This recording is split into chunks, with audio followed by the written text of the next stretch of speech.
गांव में पंडित राम प्रसाद जी अपनी पत्नी और बच्चों के साथ रहा करते थे।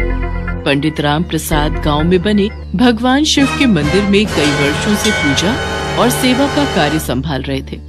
वो शिव मंदिर की बहुत सेवा किया करते थे। पूजा के समय पंडित जी का एक स्वभाव था, जब भी वो पूजा की तैयारी करते थे तो वे भगवान शिव के लिए एक अलग आसन लगाते थे और उसके सामने एक त्रिशूल और डमरू स्थापित करके पूजा शुरू करते थे। ये राम प्रसाद पंडित जी का नियम था। मंदिर में आने जाने वाले भक्त भी इस विषय में आपस में बात किया करते थे। अब ये पंडित जी पूजा से पहले एक आसन, त्रिशूल और एक डमरू क्यों स्थापित करते हैं भाई? अरे राम प्रसाद पंडित जी से जब भी पूछते हैं वो यही कहते हैं कि जब वो पूजा करने लगते हैं तो स्वयं भगवान शिव उनकी पूजा ग्रहण करने के लिए इस आसन पर विराजित होते हैं। ये तो श्रद्धा भाव है पंडित जी का, तभी वो विश्वास के साथ ये आसन लगाते हैं। हे भोले भंडारी, शिवरात्रि का उत्सव आने वाला है। सब कुछ खुशी खुशी संपन्न हो जाए प्रभु। हम सब पर, इस गांव पर अपनी कृपा बनाए रखना महादेव। ओम नमः शिवाय, ओम नमः शिवाय। जय शिव शंकर पंडित जी। आपका यही स्वभाव तो हम सबके दिलों में एक अलग जगह बनाकर रखता है। अच्छा, मैं इसलिए आया था कि शिवरात्रि के अवसर पर कोई बहुत पहुंचे हुए महात्मा भी हमारे गांव में पधार रहे हैं और वे शिवरात्रि के उत्सव पर मंदिर में दर्शन के लिए पधारेंगे। मुखिया जी, ये तो हमारे गांव के लिए अति सौभाग्य की बात है। वो तो है पंडित जी। अच्छा, मैं चलता हूँ। पंडित भगवान शिव को प्रणाम करके घर चले जाते हैं। अगले दिन महाशिवरात्रि का उत्सव था। भक्तों की भीड़ से मंदिर भरा हुआ था। भक्त शिवलिंग पर जल से अभिषेक करके बेलपत्र, फल फूल आदि से भोलेनाथ के शिवलिंग की पूजा अर्चना कर रहे थे। पंडित जी ने प्रभु का आसन लगाया हुआ था। भक्तगण जानते थे कि पंडित जी ने ये आसन शिव जी के लिए बिछाया है। तभी वो महात्मा शिव मंदिर में दर्शनों के लिए आ जाते हैं। उनके पीछे भक्तों की भीड़ भी लगी थी। आइए आइए महाराज, हमारा बड़ा सौभाग्य है कि आप हमारे गांव में पधारे। आप हमारे गांव में पधारे।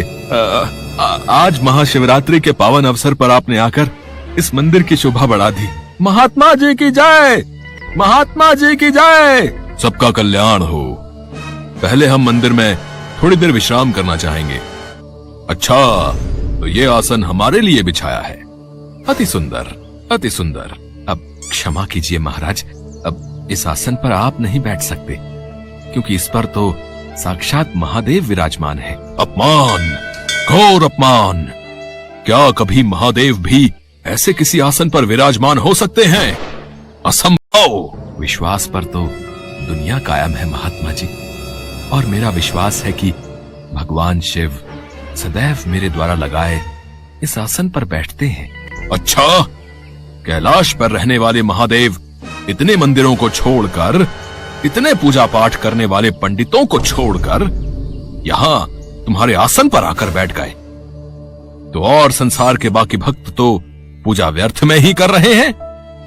अच्छा, तुम्हें लगता है कि सचमुच महादेव इस आसन पर आकर बैठते हैं, तो क्या तुम्हारे पास इसका कोई प्रमाण है? महात्मा जी, भगवान में आस्था और विश्वास ही हमारी पूजा को सफल बनाता है। इधर उधर की बातें मत करो पंडित जी, मुझे प्रमाण दो। अरे मुखिया जी, मुझे पता है ये पंडित बरसों से मंदिर में चढ़ रहे दान दक्षिणा पर कुंडली जमाए बैठा है। अब इस पंडित की सच्चाई सबके सामने लाने का वक्त आ गया है। अच्छा हुआ समय रहते मैं आपके गांव में आ गया। आज महादेव के सामने इस पंडित की पोल खुल जाएगी। पंडित जी, आप जानते भी हो महात्मा जी कितने पहुंचे हुए हैं, फिर आप उनसे इस बहस में क्यों लगे हुए हो? जब महात्मा जी आपसे प्रमाण मांग रहे हैं तो आप उनको प्रमाण दीजिए। क्यों आपने इस आसन को बिछा रखा है? क्यों रोजाना मंदिर में महादेव के नाम पर यह आसन लगाते हैं? हमारे गांव में इस तरह का अंधविश्वास नहीं चलेगा पंडित जी। हाँ, आप चिंता मत करो मुखिया जी, अब इस पंडित का पत्ता कट होने वाला है। अब आप इस मंदिर की सारी बागडोर मेरे हाथों में दे दो। मैं अभी इस आसन को यहाँ से हटा देता हूँ। मेरे मंदिर में रहते इस तरह का कोई ढोंग नहीं रचेगा, कोई भक्तों को बेवकूफ नहीं बनाएगा। इस शासन के आगे भक्त सिर झुकाकर इतना चढ़ावा चढ़ा देते हैं और ये पंडित सारे चढ़ावे को अपनी जेब में भरकर घर ले जाता है। बस बहुत हुआ, अब ये आसन यहां नहीं रहेगा। अब इस मंदिर में सिर्फ महादेव के शिवलिंग की पूजा होगी। अरे अरे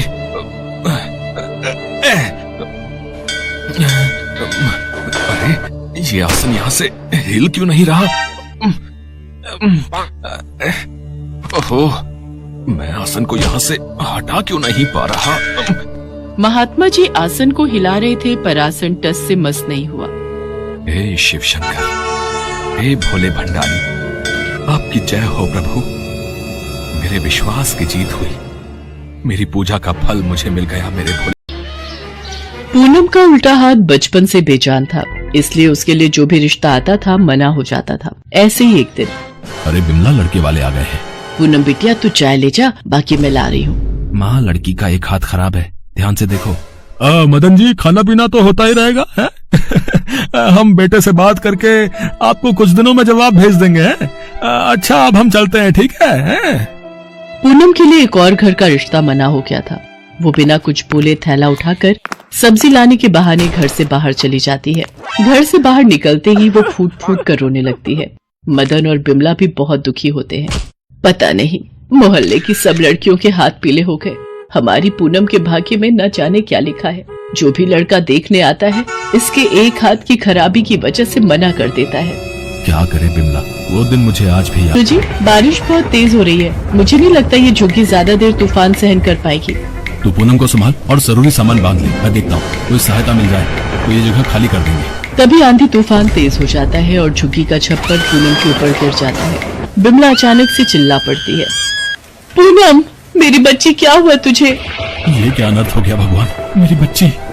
बिमला और मदन पूनम को उठाकर डॉक्टर के पास जाते हैं।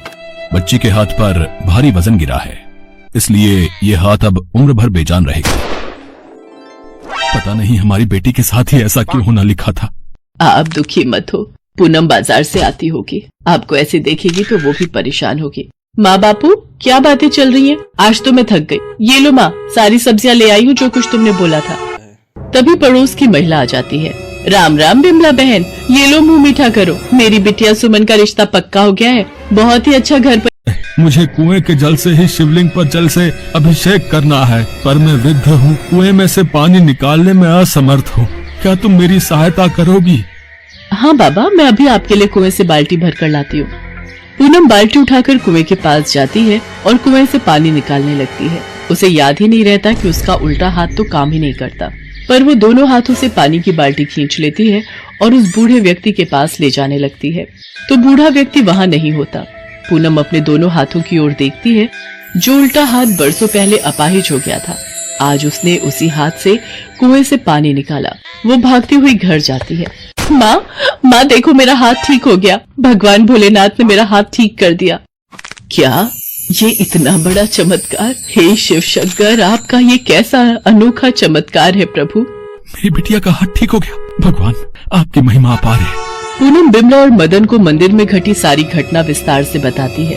पूनम, वो भगवान शंकर की ही कोई लीला थी जो तुम्हारा हाथ ठीक करने के लिए उन्होंने रची थी। स्वयं भगवान शिव तुम्हारी मदद के लिए आए बेटी। ये सब सावन मास के सोमवार व्रत का फल है। सच में भोलेनाथ के सावन के सोमवार व्रत बहुत ही फलदायी है। तूने उन फकीर बाबा के कहने पर ये व्रत रखे और आज ये चमत्कार हो गया। तभी वो फकीर बाबा आ जाते हैं। मैंने कहा था ना बेटिया, भोलेनाथ के सावन के महीने की मान्यता बहुत है। तेरे सारे दुख दूर हो जाएंगे। भोले बाबा तुझे सदा खुश रखें। देखते ही देखते वो फकीर बाबा भी ओझल हो गए। पूनम के दुख दूर हो चुके थे। वो अपने पिता से कहती है, बापू मैं भी कांवड़ यात्रा पर जाना चाहती हूँ, चलोगे ना? मुझे शिव जी का जलाभिषेक करना है। हाँ बेटी, हम कांवड़ का जल लेने जरूर जाएंगे। बिमला और मदन पूनम को लेकर कांवड़ यात्रा के लिए जाते हैं। पूनम हरिद्वार से जल लाकर शिव मंदिर में शिवलिंग की पूजा अर्चना करती है। कुछ दिनों बाद मदन और बिमला एक अच्छा लड़का देखकर पूनम की शादी कर देते हैं। पूनम